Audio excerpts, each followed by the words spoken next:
T20 సిరీస్లో భాగంగా శ్రీలంక, భారత జట్ల మధ్య జరిగిన మొదటి టీ20 మ్యాచ్లో సూర్యకుమార్ యాదవ్ నేతృత్వంలోని భారత జట్టు శ్రీలంకపై 43 పరుగుల తేడాతో విజయాన్ని నమోదు చేసింది. ఈ విజయంతో సూర్య కెప్టెన్గా అద్భుత విజయాన్ని అందుకున్నాడు. ఈ మ్యాచ్లో సూర్యకుమార్ యాదవ్ బ్యాటర్గా, కెప్టెన్గా తన బాధ్యతను భుజాన మోస్తూ అద్భుతమైన బ్యాటింగ్తో అర్ధ సెంచరీ సాధించి టీమిండియాలో టాప్ స్కోరర్గా నిలిచాడు. అలా మొదటి మ్యాచ్లోనే సూర్య తనదైన స్టైల్లో అటు కెప్టెన్గా ఇటు బ్యాట్స్మెన్గా తనదైన ముద్ర వేయడానికి ప్రయత్నించి దాదాపుగా సక్సెస్ అయ్యాడు. మొదటి మ్యాచ్లోనే విజయం సాధించి టీమిండియా బోని కొట్టింది. అయితే ఈ మ్యాచ్లో కెప్టెన్గా సూర్య, అలానే హెడ్ కోచ్గా గంభీర్ కొన్ని పొరపాట్లు చేసినట్లయితే కనపడింది. ఆ వివరాలను ఇప్పుడు చూద్దాం. ముందుగా సూర్య విషయానికి వస్తే రెండవ ఇన్నింగ్స్ సమయంలో హార్దిక్ పాండ్యా వరుసగా భారీ పరుగులిస్తున్నా పదే అతడికే సూర్య బౌలింగ్ ఎందుకు ఇచ్చాడో అర్థం కావడం లేదు. పిచ్ స్పిన్నర్లకు బాగా అనుకూలిస్తోందని తెలిసి కూడా హార్దిక్ పాండ్యా 4 ఓవర్ల కోట అయిపోయిన తర్వాతనే స్పిన్నర్ రియాన్ పరాగ్తో బౌలింగ్ వేయించాడు. ఈ మ్యాచ్లో హార్దిక్ పాండ్యా సగటున ఓవర్కు 10కి పైగా పరుగులు సమర్పించుకున్నాడు. రియాన్ పరాగ్కు స్పిన్ వేసే సత్తా ఉన్నా కూడా అతనికి ముందుగా ఎందుకు బౌలింగ్ ఇవ్వలేదో అర్థం కావడం లేదు. ఈ విషయంలో మాత్రం సూర్య కెప్టెన్గా ఖచ్చితంగా తప్పు చేశాడు అనిపిస్తుంది.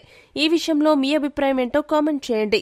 అదే సమయంలో హెడ్ కోచ్ గంభీర్, కెప్టెన్ సూర్య జట్టు కూర్పు విషయంలో ఇంకొద్దిగా జాగ్రత్తగా వ్యవహరించి ఉంటే బాగుండు అనిపిస్తుంది.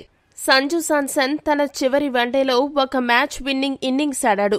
మొన్న జరిగిన జింబాబ్వే టీ20 సిరీస్లో కూడా సత్తా చాటాడు. ఇంత అద్భుతంగా ఆడుతున్నప్పటికీ సంజు శాంసన్కు వన్డే స్క్వాడ్లో చోటు దక్కలేదు. ఆ షాక్ నుండి తేరుకోకముందే టీ20 తుది జట్టులో స్థానం కల్పించకపోవడం మాత్రం ఖచ్చితంగా పెద్ద తప్పనే చెప్పాలి. రిషబ్ పంత్ వన్డే జట్టుకు ఎంపికయ్యాడు. అతడికి ఖచ్చితంగా వన్డే జట్టులో చోటు దక్కుతుంది. అటువంటప్పుడు సంజుకి జట్టులో స్థానం కల్పిస్తే కొంపలేమీ మునిగిపోవు. కనీసం తదుపరి 2 మ్యాచ్లకైనా సంజుకు తుది జట్టులో స్థానం కల్పిస్తే బాగుంటుందని చాలా మంది అభిప్రాయపడుతున్నారు. కోచ్ కాకముందు సంజుకి తుది జట్టులో స్థానం కల్పించాలని ఎన్నో మాటలు చెప్పిన గంభీర్ ఇప్పుడు హెడ్ కోచ్గా అతనికి స్థానం కల్పించకపోవడం చూసి చాలా మంది అభిమానులు మాత్రం షాక్కి లోనయ్యారు. ఇక ఈ మ్యాచ్ హైలైట్స్ విషయానికి వస్తే టాస్ గెలిచిన శ్రీలంక జట్టు మొదట బౌలింగ్ చేయాలని డిసైడ్ అయింది. బ్యాటింగ్కు దిగిన భారత జట్టుకు ఓపెనర్లు యశస్వి జైస్వాల్, శుభ్మన్ గిల్ సూపర్ బ్యాటింగ్తో ఆదిరిపోయే ఆరంభాన్ని అందించారు. జైస్వాల్ 21 బంతుల్లో 192 స్ట్రైక్ రేట్తో 40 పరుగులు చేయగా, గిల్ 16 బంతుల్లో 213 స్ట్రైక్ రేట్తో 34 పరుగులు చేశాడు. ఈ ఇద్దరూ కలిసి మొదటి వికెట్కు 74 పరుగుల కీలక భాగస్వామ్యాన్ని నెలకొల్పారు. అయితే ఊహించని రీతిలో ఈ ఇద్దరూ వెంటనే అవుట్ అవ్వడంతో భారత జట్టు 74 పరుగులకే 2 వికెట్లు కోల్పోయింది. ఇటువంటి పరిస్థితుల్లో సూర్యకుమార్ యాదవ్ అలానే రిషబ్ పంత్ ఇద్దరూ కలిసి 3వ వికెట్కు 76 పరుగుల కీలక భాగస్వామ్యం నెలకొల్పారు. సూర్య 26 బంతుల్లో 223 స్ట్రైక్ రేట్తో 58 పరుగులు చేయగా, పంత్ 33 బంతుల్లో 149 స్ట్రైక్ రేట్తో 49 పరుగులు చేశాడు. వీరిద్దరి తర్వాత వచ్చిన టీమిండియా బ్యాట్స్మెన్ అందరూ కూడా పేలవమైన బ్యాటింగ్తో తీవ్రంగా నిరాశపరిచారు. ముఖ్యంగా మతిషా పతిరానా దెబ్బకు టీమిండియా బ్యాట్స్మెన్ పెవిలియన్కు క్యూ కట్టారు. హార్దిక్ పాండ్యా 9 పరుగులు మాత్రమే చేసి అవుట్ అవ్వగా, రియాన్ పరాగ్ 7 పరుగులకు, రింకు సింగ్ 1 పరుగు మాత్రమే చేసి పెవిలియన్ చేరారు. ఇక చివర్లో వచ్చిన అక్షర్ పటేల్ 5 బంతులకు గాను 10 పరుగులు చేయడంతో భారత జట్టు 20 ఓవర్లకు గాను 7 వికెట్లు నష్టపోయి 213 పరుగులు చేయగలిగింది. శ్రీలంక బౌలర్లలో మతిషా పతిరానా, సూర్య, పంత్, హార్దిక్, రియాన్ పరాగ్ ఇలా 4 కీలక వికెట్లు పడగొట్టి భారత జట్టు నడ్డి విరిచాడు. మిగిలిన లంక బౌలర్లలో హాసరంగ, ఫెర్నాండో, మధుసనక 1 వికెట్ను దక్కించుకున్నారు.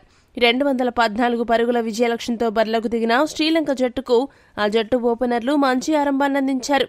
టీమిండియా బౌలర్లను సమర్థవంతంగా ఎదుర్కొని బాగా పరుగులు రాబట్టారు. టీమిండియా ఓపెనర్లలాగానే లంక ఓపెనర్లు కూడా మంచి బ్యాటింగ్తో అదరగొట్టారు. వీరిద్దరూ కలిసి మొదటి వికెట్కు 84 పరుగుల కీలక భాగస్వామ్యాన్ని నెలకొల్పారు. 27 బంతుల్లో 45 పరుగులు చేశాక కుషాల్ మెండిస్ అవుట్ అయ్యాడు. మొదటి వికెట్ కోల్పోయాక శ్రీలంక స్కోరింగ్ రేట్ కాస్త నెమ్మదించినా ఆ తర్వాత ఓపెనర్ పాతుమ్ నిస్సంక మళ్లీ గేరు మార్చి స్పీడ్ పెంచి పరుగుల వేగాన్ని పెంచాడు. దీంతో చూస్తూ ఉండగానే స్కోరింగ్ రేటు పెరిగింది. అయితే అక్షర్ పటేల్ కీలక సమయంలో ఎంట్రీ ఇచ్చి 48 బంతుల్లో 79 పరుగులు చేసిన ఓపెనర్ నిస్సంకను క్లీన్ బౌల్ చేశాడు. ఇక దూకుడుగాడుతూ 14 బంతుల్లో 20 పరుగులు చేసిన కుషాల్ పెరేరాను కూడా అక్షర్ పటేల్ పెవిలియన్కు పంపడంతో ఒక్కసారిగా శ్రీలంక జట్టు ఒత్తిడికి లోనై వరుసగా వికెట్లను కోల్పోయింది. చివర్లో రియాన్ పరాగ్ అనూహ్యంగా తన స్పిన్ బౌలింగ్తో మ్యాజిక్ చేసి శ్రీలంక బ్యాట్స్మెన్ను కట్టడి చేయడంలో అద్భుతంగా సక్సెస్ అయ్యాడు. దీంతో శ్రీలంక జట్టు 19.2 ఓవర్లు మాత్రమే ఆడి 170 పరుగులు చేసి ఆలౌట్ అయింది. 43 పరుగుల తేడాతో ఓడిపోయింది. టీమిండియా బౌలర్లలో రియాన్ పరాగ్ కేవలం 8 బంతులు వేసి 5 పరుగులు మాత్రమే ఇచ్చి 3 వికెట్లు పడగొట్టాడు. మిగిలిన బౌలర్లలో అర్షదీప్ సింగ్, అక్సర్ పటేల్ చెరకు 2 వికెట్లు దక్కించుకోగా మహమ్మద్ సిరాజ్, బిష్నోయ్ 1 వికెట్టు పడగొట్టారు. ఈ వీడియో గనక మీకు నచ్చినట్టయితే లైక్, షేర్, కామెంట్ చేయండి. మరిన్ని స్పోర్ట్స్ అప్డేట్స్ కోసం మా ఛానల్ను సబ్స్క్రైబ్ చేసుకోండి.